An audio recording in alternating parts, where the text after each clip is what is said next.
আপনাদের সবাইকে জানাই স্বাগত। তো আজকে আমি আবারও হাজির হয়ে গেছি আপনাদের জন্য নতুন একটি রেসিপি নিয়ে। তো এই গরমের মরশুমে প্রায় সবার বাড়িতেই সজনের ডাঁটা হয়ে থাকে। এই সজনের ডাঁটার চচ্চড়ি রেসিপি আমি আজ বানাবো। তো চলুন দেখা যাক এই সজনে ডাঁটার চচ্চড়িতে কি কি উপকরণ লাগে আর আমি কি কি উপকরণ দিচ্ছি। আপনারা পুরো ভিডিওটা দেখতে থাকুন। কড়াইটা বসিয়ে দিলাম। কড়াই গরম হয়ে গেছে। তো এবার আমি এখন কড়াইয়ের মধ্যে সর্ষের তেল দিয়ে দিলাম।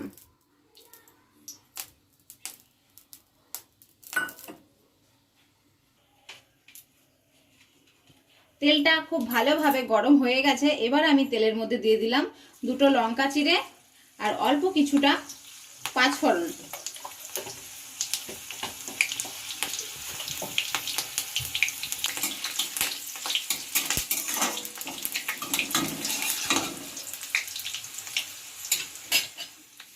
সজনের ডাঁটাগুলোকে কেটে আমি খোসা ছাড়িয়ে নিয়ে পরিষ্কার করে ধুয়ে নিয়েছি।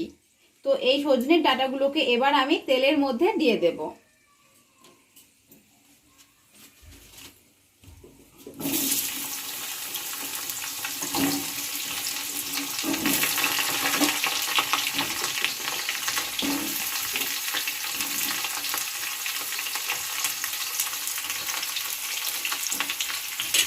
এবার আমি নেড়ে নেব।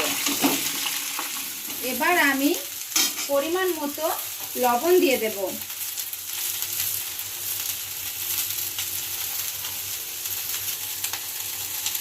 আর পরিমাণ মতো হলুদের গুঁড়ো। ভালো করে মাখিয়ে নেব। এখানে বেশ কিছুক্ষণ আমি ডাঁটাগুলোকে ভেজে নিয়েছি। এবার আমি বেশ কিছুটা জল অ্যাড করে দেব। আমি এখানে 3 থেকে 5 মিনিট ঢাকা দিয়ে দেব ভালো করে ডাঁটাগুলোকে সেদ্ধ করে নেওয়ার জন্য। এখানে আমার 5 মিনিট হয়ে গেছে। এবার আমি দেখে নেব।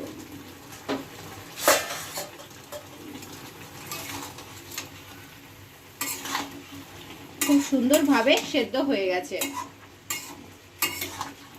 এবার আমি এই ডাঁটার মধ্যে দিয়ে দেব বেটে রাখা আদা, সর্ষে আর কাঁচা লঙ্কা। বেটে রেখেছিলাম শিলনোড়াতে, আমি পুরোটা দিয়ে দেব। মশলাটা আমি কাঁচাই দেব, তাহলে এই রান্নার টেস্ট দ্বিগুণ বেড়ে আসবে।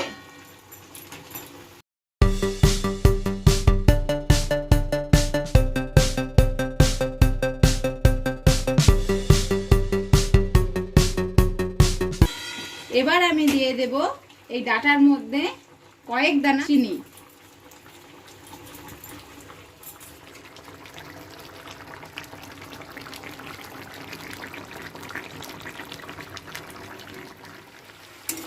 যেই ঝোলটা ছিল ডাঁটার, সেই ঝোলটা কিন্তু গায়ে গায়ে লেগে এসেছে।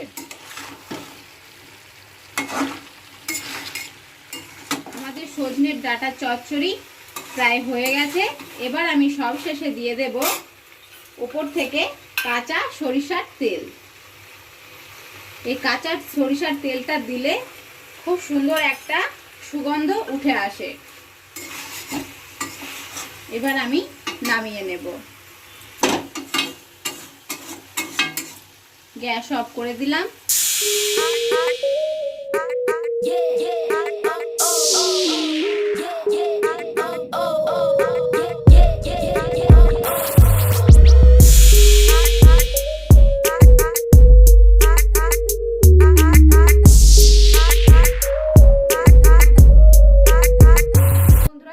দেখতেই পাচ্ছেন আমি সজনের ডাঁটা চচ্চড়ি তৈরি করে নিয়েছি।